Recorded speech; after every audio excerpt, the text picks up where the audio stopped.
Hey peeps, welcome back to the Growth Lab podcast. I'm your host Matt Harris and I run the Growth Lab, lead generation consultancy for cleaning businesses. In today's episode, I chat with Louise Trehearn, owner of Helpful Home Cleaning Service and founding director of the Domestic Cleaning Business Network. Louise started Helpful Home in 2010 and has grown into the largest cleaning company in Sale by focusing on providing a great value, regular cleaning service. In 2019, Louise was one of the founding directors, launched the Domestic Cleaning Business Network, a trade association and membership organisation that supports cleaning business owners as they grow their businesses by providing resources including training on health and safety, accounting, sales and recruitment. In this episode we talk about why systemizing your business is important for scaling and how focusing on providing one cleaning service has helped Louise grow her business and charge premium prices, how to recruit new cleaners and creating the right job advert for your business, keeping a database of cleaners and training your cleaners consistently in order to provide a great cleaning service, developing a four-day onboarding process for new staff and why training is important,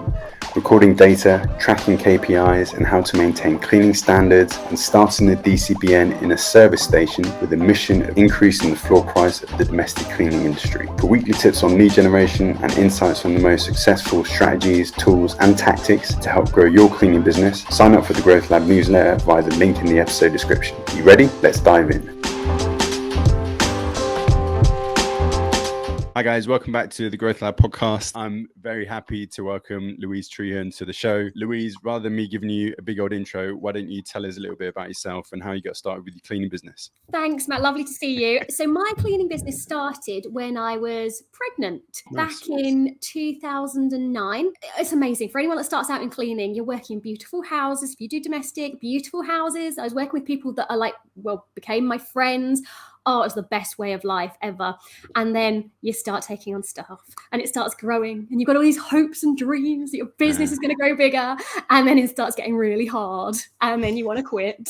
I went through all of this and I'm sure... In the first year, right? In the first year. No, the first year was quite exciting. You could deal with it. It's when it's still going on in year 3, 4, 5 and you're going, when does this get easier? And it's like, I find it really interesting now working with other business owners and they're nailing it in 2 years. And I was in there like 5, 6 years in going, when's it going to get easier? So It is nice now that they're just getting there so much faster than I did. And why do you think that is? I think when I was growing, I grew in complete isolation. So I was like a small cleaning business owner in my local area. And I remember phoning other cleaning business owners. And we had a problem, which would be quite familiar, in that one of my staff left early. Happens all the time. We'll all know that. And I phoned them up and I said, what do? You must have this problem. And they were like, and who are you again? Why should I help you? And I was like, come on, I'm going to find out the answer anyway. Let's work together. And it turned out that maybe that's not the best approach to take with your competitors. So they didn't want to be my friend, which was a bit sad. Some of them did in the end. And I think now the difference is there's much more of a community atmosphere and people do share knowledge. And whereas I was having to think through problems and get stressed and deal with it, now it's just, here's the answer on a plate and, it's solved within the hour. Whereas, even as much as staff leaving early, it took like a week to really work out what to do and then to get the processes in place and then the documentation that they had to sign to say they wouldn't leave early and then all the things you put in place. It just took forever. I guess there's a lot of online resources that are available. Obviously, YouTube, I know we'll touch on the DCBN as well, which started a couple of years ago, and that is a massively valuable resource. But you're right. I think there is just access to so much more information now. Even if people aren't open to knowledge sharing, there's people who are happy to sort of share their story and say, look, this is how I did it, so learn from that. And that's part of what this podcast is about, right? So just learning from other people's experience. So just going back to when you started, so you've got a residential cleaning business, right? Yes. Well, I tried to keep it residential because obviously, as I said, I was pregnant. I had young children all the way through growing it. For me, it's all about work-life balance. And there's no point in running a business if you then don't get to enjoy your children. What is the point of working 12, 15 hours a day to make more money? Yes, I can see the point of doing that. I chose not to do that. I always chose to keep my business a bit smaller. I definitely limited growth of my own business because to me, it was more important to have that work-life balance. And I forgot what the question was.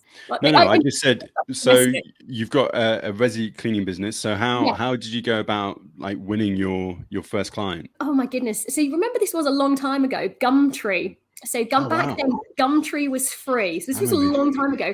Yeah. And I took on my first customer at £7 an hour, which all of you will be cringing at. It was a long time ago. Inflation's happened since then. Yeah. So, and at the time, £10 an hour was an all right price. I think I was up at £12 an hour within about 6 months because I quickly realized the error of my ways. So it was Gumtree that started me off. Social media, although Facebook and things had existed, it wasn't like it is now. Now you would just go straight on Facebook or Instagram, even TikTok, not quite as effective. Whereas back then it was Gumtree. Yeah, Gumtree. I remember using Gumtree. You need to dig around a little bit. And did you post adverts on Gumtree as well? Did you refresh quite regularly? My £2 adverts. Yeah. Got chatting to people. Yeah, it worked. And then, like a lot of businesses, it's word of mouth. So probably because I was charging £7 an hour, gosh, my name got rippled around there. I had leaflets, so I put those up in the Tesco's and the Sainsbury's and leaflet drops. Now, I would not touch any of those. I'd go straight for advertising online and doing search engine optimization and those kind of things. But back then, that's just not an option when you first start out. When I started my cleaning business, I did the same thing. Flyers, we did some leaflets, definitely Gumtree, and then mostly emails as well. Didn't really factor in any SEO or paid advertising or anything until much later on. But okay, so you started with Gumtree, and then how is like your customer acquisition, for want of a better expression, how has that evolved over time now? Like from where you started to what do you do today to win new business? So this is always slightly an embarrassing one to answer this one because obviously I support a lot of businesses with the DCBN, and when they first start out, it's all about social media. While I do have businesses that exist purely on social media, I've got to say my own cleaning company, we barely touch social media. So all my work comes either from recommendations or we were top of Google. We dropped down a bit when we stopped doing it over the pandemic. So we got to the top of Google and we stayed there. So while I was managing the website quite regularly, it was all search engine optimization, staying up to date, keeping the best information on there. And we just have leads pouring in through, and it just comes in through email, and we just add them to a waiting list and we pick and choose which ones we take. Yeah, so I had a look at your website, and I like the setup that you've got in terms of the 3 packages that you offer to clients. With your waiting list, how long is your waiting list? And how often do you allow new clients onto the service list? So it was during pandemic time, it got to over 120 people on our waiting list. Now it's down, I think at the moment, we're down only about 25 or 30. And what we're doing at the moment is I still do a lot of the quotes, or nearly all the quotes. So what happens is we open it up for 1 week. So we'll email the top 20, let them book in a slot if they want to. They might have found another cleaner by then. And I'll do all the quotes in 1 week, and then I won't touch it again for another 8 weeks. Okay. So we basically use it like a bucket. We fill it up, then I do all the quotes in one go, and then they get gradually booked in over the next 8 weeks. And then once they've all been booked in, we've cleared all our slots, we'll then let the next lot in. The majority of the people on the waiting list, are they looking for like regular, weekly, bi-weekly, twice a week sort of cleaning? So we still only do regular weekly cleaning because we're quite open and we say, look, you'll be waiting 6 to 8 weeks for us. So if you want a one-off clean, they're not going to wait for us. And I think one of the things people forget about is actually there's a lot of business planning that goes into businesses, and people go, well, why don't you do like builders cleans or deep cleans or estate agency cleans? Because you can make more money, and you can. The problem that I've always had with that is the real money in the cleaning business comes from scale. It's about scaling your business. And when you're trying to scale one-off cleans, it's really hard to scale that business. So for me, it was always about regular cleans. I wanted regular cleans, and I wanted a business that was really scalable because my eye was always on the bottom line. So even though it was slightly more profit per hour, it was a lot less effort to have regular work. Yeah, so nice. Yes, they're all regular. And I guess by just focusing on the regular clean as well, you've kind of niched yourself, right? This is the one thing that we do, or the main thing that we do that we're sort of known for. And if people want that service and they want the best in the area, because I know I can see from a couple of blog posts that you've won awards locally, and then they're going to come to you, right? Yeah. And I think it's quite interesting. I always find it quite interesting talking about, like, when you say best in the area, thank you, I'd love to think we were, people always go, you know, why are you the best? Why should I pay your rates? Why should I do that? And I'm kind of like, look, this is going to sound really awful, but to be one of the best in the cleaning industry, I just have to deliver what it says on the tin. This is what we deliver. And you mentioned we have 3 packages. Most people go for our silver package, standard package. And I'm like, look, this is what we deliver. We deliver it day in, day out. We do it really, really well. No, you're not going to get the bells and whistles. We literally just deliver the same thing every day, and we do it well to a great quality. And that's enough to sell it. That sounds really terrible, doesn't it? No, that's good. I mean, you do what you say on the tin, right? I mean, that's kind of what people want. It's the consistency in the service. How have you managed to build up that consistency over time, especially as you've grown the business in terms of, you know, recruiting staff, training staff, that sort of thing? How have you managed to keep a handle on that? So this is what makes businesses scalable. It's the training and the quality systems. And if you look at sort of some of the businesses that haven't done so well, when you've seen the big players really start to enter the domestic market, like Amazon tried to get in and they fail based on quality. It's really hard to have a robust quality system in the domestic industry. So we developed a really stringent training system. I now have a training manager. A good few years ago, we started with training videos, which at the time was revolutionary. Now, loads of people deliver training videos. That's kind of what's done. That's brilliant. It's so easy to do your own. Now we've written out the syllabus for the training. Obviously, it helps. We've done joint, as the DCBN, we've produced joint training courses with the British Institute of Cleaning Science on training staff. So of course, I'm going to take all that knowledge back to my own business and go, right, let's take that and let's improve it and use it in my own business. So now my training managers are really good, really well trained. And we now expect someone from the moment they start with us, within 4 days, they should be up to speed, up to quality. And that's really hard going. It used to take us a month when we first started to get people to the standard. And that's pretty normal in the domestic industry. And even experienced people, I'd still expect a good 2-3 weeks. So the fact that we can now get there in 4 days, we're going, wow. Yeah. How have you done that? I've spoken with a few business owners, and they generally sort of say, you know, 2 weeks, maybe 3 in terms of the onboarding process, and then going out for a test clean and getting feedback and, you know, making sure that they understand the training program and all that kind of thing. You know, how have you gone from a month to 4 days? That's awesome.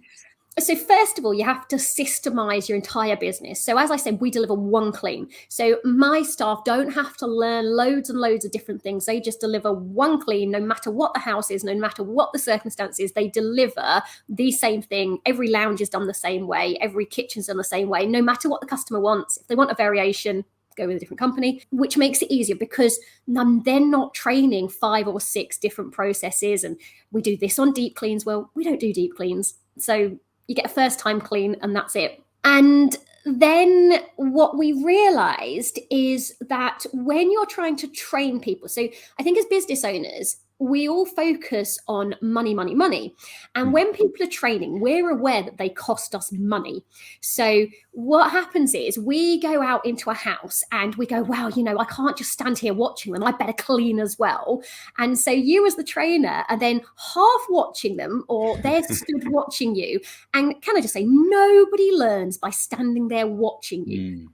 It doesn't work. And that's what happens on most training. At best, you do what we used to do. You watch a video, then you'll watch an expert, and then you've got to do it. Well, what I realized quite some time ago is that doesn't work. That is what happens in the whole training industry, in the cleaning industry. So what we realized is actually by stopping that process and realizing that cleaning on the job is not a good learning environment, and shadowing someone not dedicated just to teaching you doesn't work. So then we said, right, we'll bring it back in-house. We brought it back into the office. I've got a fair size office. So we could do the training in the office. And we said, all right, the first day we will just teach them every skill, and they're going to get hands-on and they've got to perform every part of the skill. So before we even take them into a house, they can do every part of it so that they're not lacking in confidence. They're never stood there going, I wonder what to do. So by the time I put them in a bathroom on day 2, they know exactly every little part of it. They've practiced in our office. Then they've got their laminated sheet with their steps 1 to 15. I can't remember how many steps are on it. All they're going to do is look at that, which means that from my trainer's point of view, she's not trying to stand in a cramped bathroom with somebody, and people learn better and faster. And so, how do you continue that training once they've gone through the 4-day process? Do you have like, continuous professional development? Is there like a recap? Do you have toolbox sessions every month or, every quarter, whatever the case may be? So we have, they meet every morning at 9 o'clock to run through what's on their day. So you can't see it behind me because this looks like I'm in a lounge. Lovely palatial lounge. Up on the wall. And if we need to talk about a specific like toolbox talk, so that might go off, there's something specific for that day, or we would have a trend for that week. So it's a series of slides. If something new came in, they'd have to sign for it and train on it. But we also have, my training manager also has a very robust quality system. So she would go in and every cleaner would be expected to be checked on minimum twice to 3 times a month. And what we start to do is build up data. And once you've got data, you can do things about it. So there's no point in going to a cleaner and saying, oh, you missed the plug hole. And that cleaner go, oh, whoops, did I? And you go, yes, you did. Could you go back and do it? And then they're like, oh, why are you always picking on me? And they always say, oh, I was just about to do it. You will have heard every excuse under the all of this. Right. So we listen to these. And guess what? They weren't just about to do it, but you can't stand there and argue it when you're in a house. So what we realized when we said, right, we hit them with data. So you sit down and you go, right, on 4 out of the last 10 jobs, you missed the plug hole. They suddenly go, oh, right. Well, I better do something about it. So then it's sit down and it's building in a structured way of checking and learning. So it's not just constant nitpicking at them that they'll remember for 2 days. If you sit down and give them the data, they will actually improve and do something about it. And when you focus on like improve, say throughout the month, there's maybe 3 areas that they are consistently missing.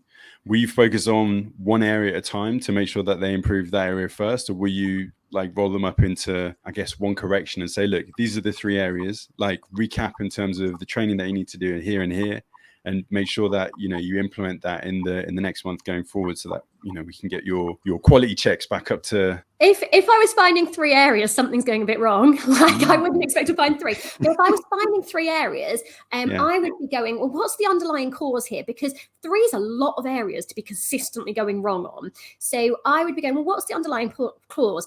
Are you being disorganized?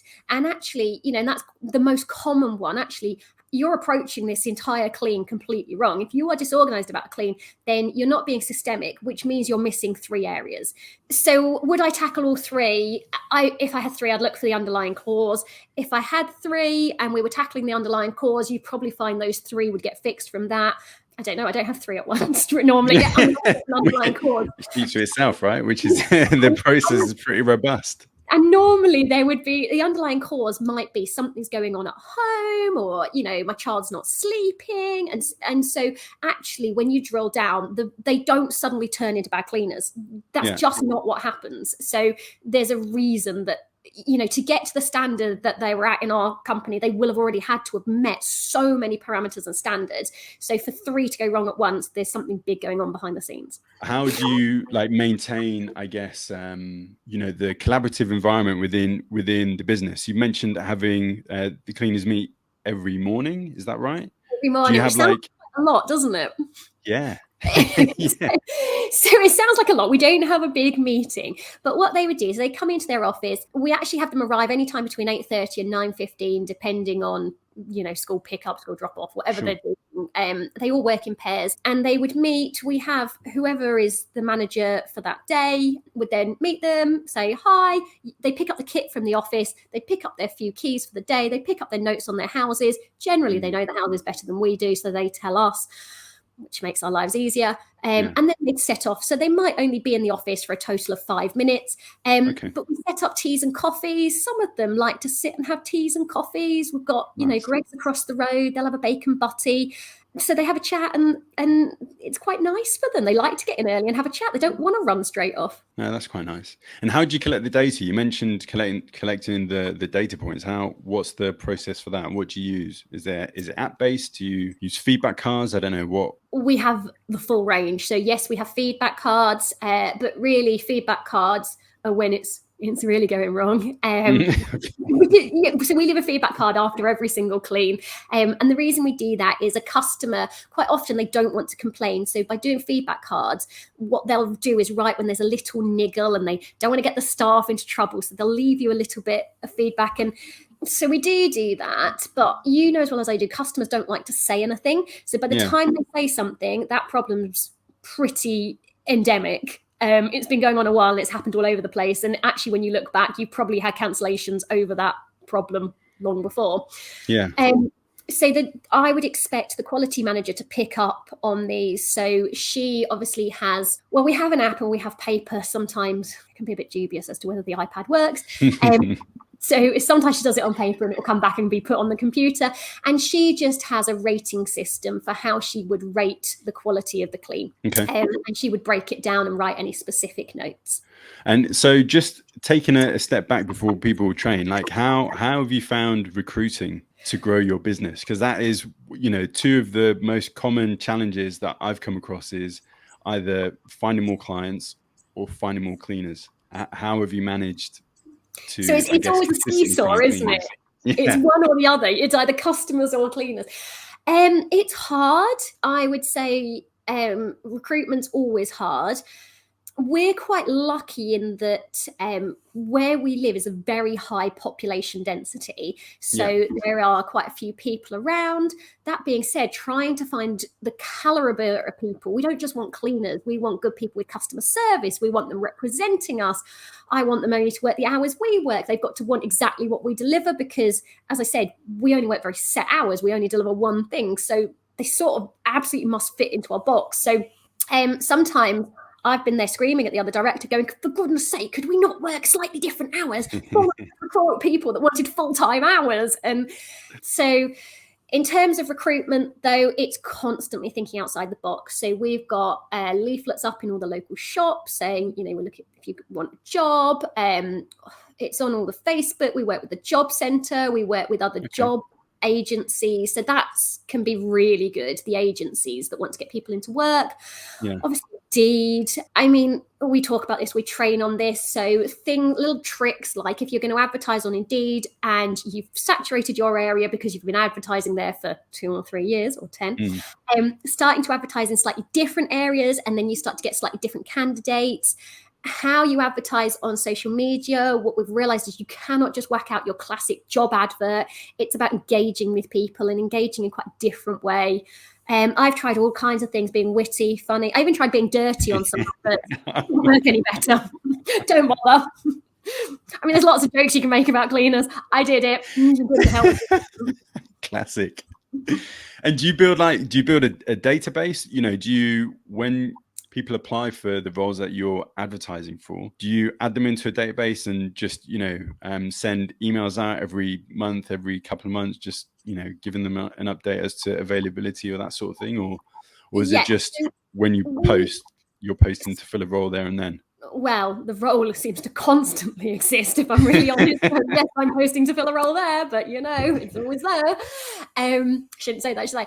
Well, so we wrote all our own systems. Sure. So we, of course, have a database. We have it's really good, our recruitment database. So you put someone in. So we would have someone, let's say, apply on Indeed. We would then pull their data off Indeed, and then they run through. We have an automated system, so they have to fill in a form, and then it automatically sends out the telephone invites. And then if that goes well, it automatically sends out the face-to-face invites, and then it automatically sends out the contract. So our recruitment in terms of the admin side now is very, very small, which is great.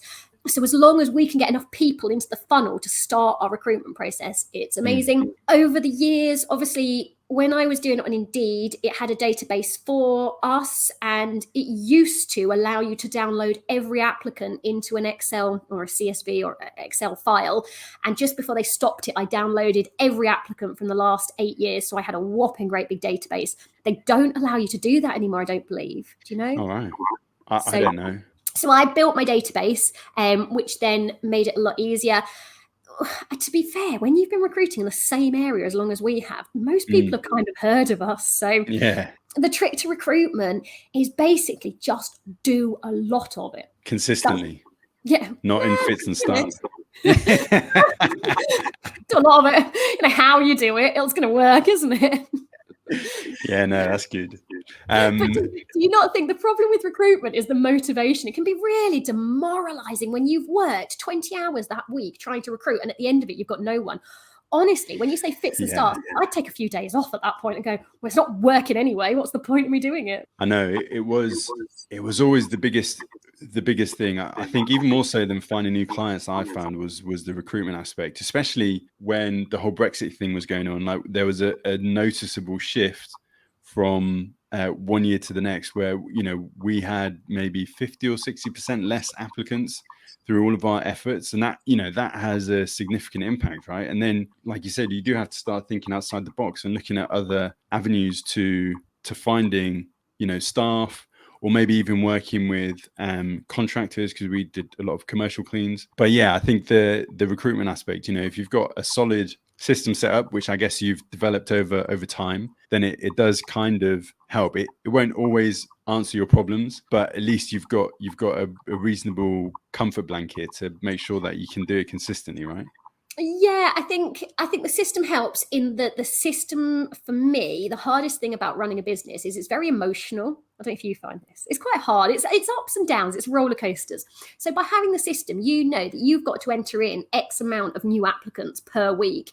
And there's no emotion in that. You just have to get the people going in there. Then they run through the system. So you're not succeeding or failing. They are just going through the system. And I think for business owners, there is a very big, am I doing it right? Am I succeeding? Am I failing? So the more we can just make it data, if your system works and it works consistently, then if you're not getting upset about it, then you're not spending a lot of unnecessary thinking time on it. And that's what really works for me about the system. So let's switch up a little bit. So you mentioned that a large proportion of your growth has come from recommendations. So what does the customer service element look like? I know obviously the training aspect, and you want to deliver consistently, but where do you go like above and beyond for customers in terms of making them feel valued and getting them to buy into the business and that kind of thing? Like what sort of steps do you take in that respect? Do you know, I don't think we do. You just deliver consistently what you say on the tin. That's it, so, and they're happy with it. So if they had a little niggle, let's say, no, I don't think we do. I think, if you think you're going above and beyond, then you're probably not doing it right. We just do good customer service. So, for example, if there was the slightest inkling something was going wrong, then again, you are just going to follow the system. So they're going to get a phone call. They're going to find out what's wrong. There's a set list of solutions. So if it was just, you missed a little bit of skirting board, right, would you like a discount for that? Or would you like our training manager to go round? We can send the cleaners back. So we just know everything, just deliver it consistently. There's not a lot of thought that goes into it. I don't think we go above and beyond. They're just set systems, but nobody has to worry about it. And so we have a no quibble policy. So if something's broken, we'll fix it. We'll never question it. I say we'll never question it. Normally the cups and glasses and things. So we just go, oh, someone go to Tesco then. And or it's like if a product, like I say, a spray bottle's left, the staff, because the kits are checked every night, will realise the spray bottle was left. We go straight to the staff. Whose was it left round? They'll leave it. That customer gets an email straight away. And then somebody's round to pick it up. Because we work in a 3-mile radius and we've got at least 10 teams out every day, someone will just pick it up. We're on that street probably the next day. So everything's just systemized. So people don't think they get an exceptional level of service, in that I don't think we give that real personal level of service, but we give a really consistent, solid level of service. You're not going to get one person treated significantly better than another, but the whole lot will get treated well. And I guess that's where the value lies, right? Yeah, I think when it was me that was running all the customer service, I got really personally involved and I loved it, and I'd go above and beyond. Easy to do that, right? Easy. Yeah. But now, because in terms of my involvement with customer service, we sit down in the morning and we have a meeting with all the managers, and I get it run past me and I hear what's going on, and we just talk about what are we going to do with this one, what we're going to do with that one. So it's just, the same thing just comes up every time, and you deal with them. Yeah, fair enough. So yeah. I read on I read on your website that you've started to do a little bit of commercial. Is that right? How have you transitioned into that? Well, I wouldn't say I've transitioned. We've always done a bit of commercial. So do you know what? It depends what your class is commercial, doesn't it? I mean, it's not like this is domestic and this is commercial, because some people will class working for after builders as commercial. Whereas I'm going, well, that's kind of in a domestic setting. We do offices. I've done factories. We've done sales sharks like rugby club, but it doesn't really change that much. And I think, to me, it bugs me a little bit how people go, this is domestic and this is commercial. And in commercial, you need to have done COSH and you need to have done all these standards and you need to have done that. And I'm going, you need to do it in domestic. So we do commercial. I like to work 9 till 3, but we do have some outside those hours. And I have some people that just do outside those hours. So, but to me, I don't have a big enough commercial team. So when one goes off, it's annoying because I have to cover, and I don't really like doing that. But there isn't a lot of difference. Like when we do dentists and doctors' surgeries, if they want a doctor's surgery, we had a dentist that was done for 2 hours at lunch, well, 1 hour with 2 staff every lunchtime. It's exactly the same policies and procedures as domestic. So we already have infection control. And I think people sort of are a bit slapdash sometimes when they start out in domestic. And actually, to do it properly, you have to have as good a standards as commercial. So for me, there isn't the same differentiation that I think some people would say there is. Okay. Have you had to, tweak your training a little bit to incorporate the different type of spaces that you're going to be cleaning in commercial? I know there's still bathrooms, there's still going to be kitchen, but cleaning an open plan office, for example, or in a factory setting, I mean, that's a little bit different from cleaning a house. So in a factory setting, if they have to wear high vis and there's specialist things, then yes, you would only have 2 staff trained on that. So it is a little bit different. But in all honesty, an open plan office, they're trained on touch points, which they have to know about. The chemicals are virtually the same. So we use a commercial range of chemicals anyway. So the chemicals are identical that they're trained on. What's different? What would you train staff on in a commercial open plan office? There's going to be a lot more sort of internal glass. There's going to be waste management. There's going to be different types of flooring and the machines that you can. So we have internal glass. We already empty bins and things. So So what's different? I feel like I'm putting you on the spot here. What's different? No. I think the difference is the size. So a 2-man team, I don't know how big of a commercial space you're cleaning, for example, but if you're cleaning like a 3 or 4 floor office, then the setup is going to be a little bit different from a 2-man team going into, a 5-bed house, for example. The facilities are going to be pretty much the same, toilets, kitchens, they're all the same. Waste management, there's going to be, maybe there'll be a little bit different because you've got, council run stuff, and then you're going to have private waste collectors. Yeah, I would look at the floors for sure. But there's high level cleaning. There's far bigger variety in a house. So they've got to be good on pretty much all flooring types. And then when it comes to desks, again, loads of people work from home, so we're doing home offices anyway. It's always interesting, I find, when people talk about this big difference, and actually when you break it down, you go, what is the difference? I think the difference that I see with business owners is in terms of the scale. A lot of people have their house done once a week for 2, 3, 4 hours, however often. With commercial, like I know one of our commercials is 2 hours a night, every night. So of course, the big difference with a cleaning business owner with commercial is obviously they've got a lot less customers. So in terms of the management, it is a lot easier because you've got a lot less to deal with. But in terms of the actual clean, it's so much easier, I think, with commercial because you've just got less variety in the settings. And also you're not dealing with, customers' personal space either, right? So that plays a big difference in feedback. But the downside of that is it's boring. Like when I'm in the same office and I have to cover it, it's 2 hours a night every night and no one's there. And I'm there from 7 till 9. And I'm like, I'm really excited for the first 5 days. By week 2, I'm going, oh, come on. Like, please move a glass a bit more, someone. This is dark. And you've got to hoover the same area. And it's like being a robot. You go through it. So whereas at least in domestic, and the other thing with domestic, you get appreciated a lot more. So in terms of staff motivation, it's lovely. But in terms of so they are different. I feel like I put you on the spot a bit there. They are different.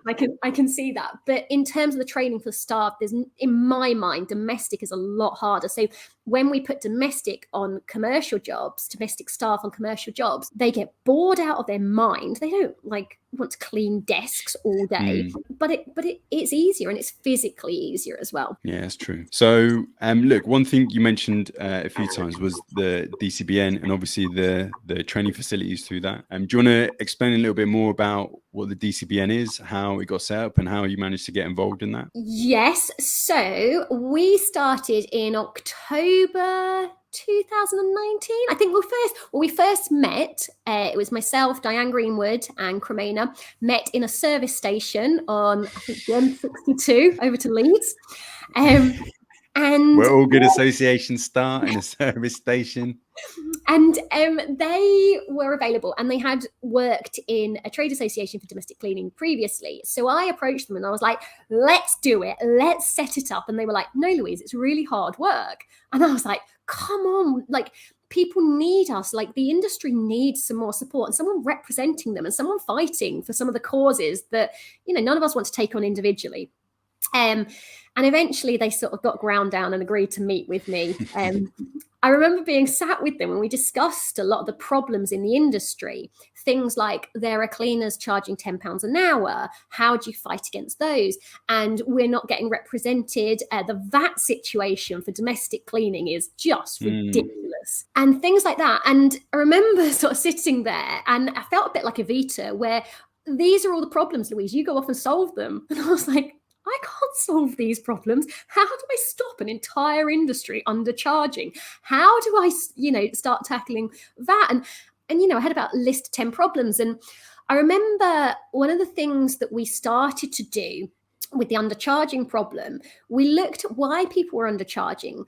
And part of people didn't understand the costs involved in cleaning, and some people didn't have the confidence. And those were sort of the two main issues. So we went, right, how do we get them to understand the costs? And we tried preaching at them, and we tried telling them and sort of banging them on over the head with the answers, metaphorically on social media. And they got annoyed, and I got kicked out of a few groups telling them that they were wrong and you can't charge £10 an hour. Turns out it gets quite a few people's backs up. So don't do that. So then I produced Solar Cleaner's spreadsheet. So for a lot of people that run cleaning businesses, they often don't like numbers. So we got a spreadsheet, and I broke down every cost. So at the time, it was costing 20p per wash for washing cloths, and we were going through literally breaking it down to that level of detail. So they entered every cost, and it would automatically work out what they were earning per hour. I think, did it cover their break even? It might not cover the break even point. I think I put it in there, but then took it out because it was a bit too complex. But we gave them all the figures and the data they needed, so they knew exactly what their profit margins were. And so then, instead of getting into arguments with people, we would say things like, well, if you can fill in this spreadsheet and you can send us a screenshot where you're making more than minimum wage, we'll back down. And to date, nobody has managed to clean at £10 an hour, given that minimum wage is about to hit 10.42. No one had actually sent me this screenshot saying I can make minimum wage. And that really started getting people thinking. And what we realized was, actually, if you want to change hearts and minds and thoughts, it had to come from data, and it had to come from the individuals wanting to change, because shouting at them wasn't working. The DCBN, I was lucky that we had quite a good platform. We had a really good group of people that really believed in changing the industry and making it a fairer playing field. And I think a lot of people were sick of seeing America charging their $50 an hour. And we were struggling to charge 15. And it's interesting now, as minimum wage is hitting 10.42, for a cleaning company and domestic cleaning, you are looking at charging 25 plus VAT. So it's £30 an hour. And that's what it's going to have to be now. We are approaching, really copying and learning from the US, and starting to approach their levels and their wages, because I think when you start looking at the numbers, we can't keep delivering at the kind of rates we were. There was a real culture in the UK that cleaners shouldn't be paid that much. And over last 10 years, that's changed massively. Yeah, that is very true. And is that so the spreadsheet or the calculator, is that available on the DCBN website? Yep. So we put it in. If you go on the DCBN website, we have free resources. The solar cleaner spreadsheet is in the free resources, along with a couple of other things. I'll have to pull it off. I don't know what's in there. I don't know. No, that's fine. That's fine. We'll stick the link in the show notes anyway, so that's cool. So there are all the most important things are in there in free resources. You've got templates, I think, on some of the most common things you need. But if you want the proper contracts, unfortunately, well, no, I say unfortunately, it was membership only, so you'd have to sign up for membership, because what we didn't want to do is just give people the information and not give the training and things to support it. Yeah. So we used to have membership, and we'd keep rolling out training. And if you do sign up as a member, you get a massive document library, all your contracts of services, whatever you need, just about everything you need. Yeah. And a massive library of video training, how to raise your prices, how to quote, telephone quoting, video quoting, health and safety, how to deal with holiday pay. The list goes on. There's so many in there. But then what we've realized that some people just wanted the contracts. So we have now started, you can go on the online shop and just buy the cleaning contracts. Okay. Because what we wanted was actually, if we want the whole industry to improve, some people don't want to sign up for regular membership payments. So we said, all right, here you go, you can buy it your way. Costs slightly more if you do it that way. I will say membership is cheaper, but if you want to just buy the document packs, at least then people have got the documents. And if you buy it from us for £100, it's a lot cheaper. You're going to get all your contracts for £100 rather than going to a solicitor or Peninsula or anything like that, where it's going to cost you significantly more. So nice. Yeah. That's so good. And how many members strong are you guys now? 3 or 3.5, nearly 4 years in? So in terms of members, we've got 300 in our sort of core membership. And then we have various Facebook groups where, again, we provide limited support. I think at the moment, the family of that's over, where if you add them all together, we're talking about over 10,000. But in our main Facebook groups, for the free support, there are like 3,000 people. So yes, lots of support out there. Yeah, nice. So yeah, that's a really valuable resource, and definitely I'll stick the links to the free Facebook group and the resources site as well in the show notes. So that'd be super handy. So look, Louise, I know we've been talking for just over 40 minutes. I've got a couple more questions before we start to wrap things up. The first one is, with your experience over the last sort of 12, 13 years, what's one lesson that your business has taught you that you think other cleaning business owners should learn? When I started my business, I was on my own. And then I've always said it was about work-life balance. And my husband had a dream of running his own cleaning business. Yeah. So he came to join me maybe 4 years in. I don't know. But we've worked together for a long time. And working with my partner has been the hardest thing in the world, because if you make a mistake, when you're on your own, you might beat yourself up a little bit, but generally you'll get over it. Whereas I'll do things and I'll be like, yeah, I did really well. And my husband will go, no, you didn't. Or do you think you could have done this a little bit better? I'm like, don't you think wasn't it okay? Or if you did something wrong, he wasn't all sympathetic and nice to me. He'd go, well, this is how you should do it next time. And so I was really lucky in that after I sort of finished rebelling against it and hating it, and I actually took it on board, it was like having, that little helper on your shoulder. So for me, I think a lot of people are so hung up on running their own cleaning business and not accepting help and support from other people because they want to prove that they can do it themselves. But accepting support doesn't mean you're not doing it yourself. It just makes the journey easier. And I think if I'd not fought with him quite as much as I'd fought with him, the whole thing would have just been just nicer. So that would be my lesson. Just accept support from your nearest and dearest.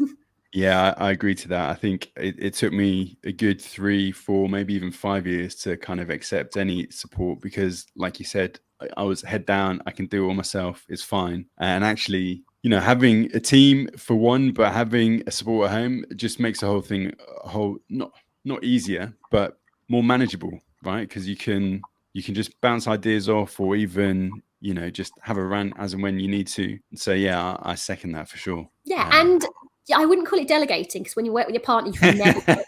Like, it's very subtly and nicely asked, and I think it very much, you just learn from the people around you. So yes, yeah, for sure. And one more question before we go into the quickfire round. What's one decision that you took in your business that had the biggest impact on your growth? I'm not sure it's a good impact on our growth. So I've talked all the way through about having a very standardized product, very standardized.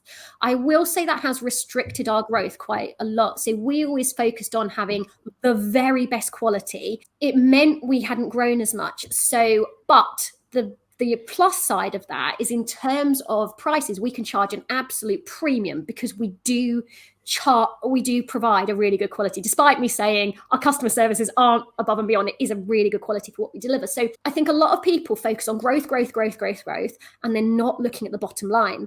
So if your plan is to grow and become, 100 people strong and not make much off each people, then that's one business route to go down.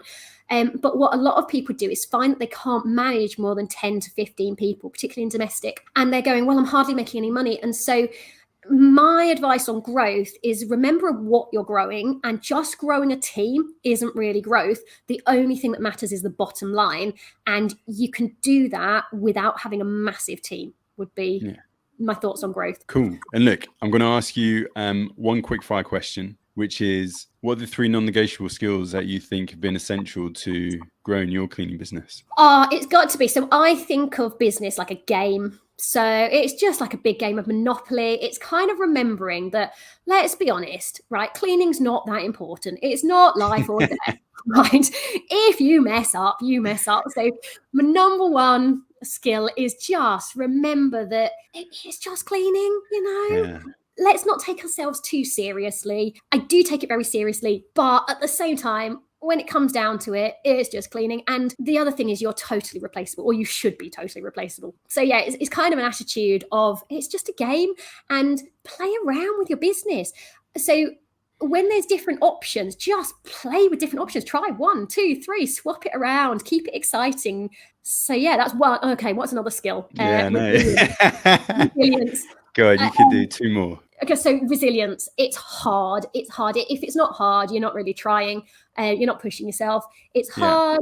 You might feel like you're failing. You're not doing well enough. You look at your friends and they're doing something different. What started off as a dream quickly becomes a nightmare. So resilience and sticking at it no matter what. And third skill, loving people and remembering it's fun, and even sales recruitment, enjoying it. Yeah, I think I'd also add, as you've demonstrated quite well in this episode, is systemizing, right? Having processes and really focusing on that in terms of, providing a good foundation for your business, whether you're looking to grow it to 100 people plus, or, whether you're just looking to maintain it at whatever size it is now. I think having sort of standard processes where you don't even have to think, things just happen because you've already thought about them. You've put the right infrastructure in place for it to get executed. I think that in itself is massively valuable, and it's certainly something that I did not learn straight away. It took a while to kind of start implementing, and even then I don't feel that I did it massively well, but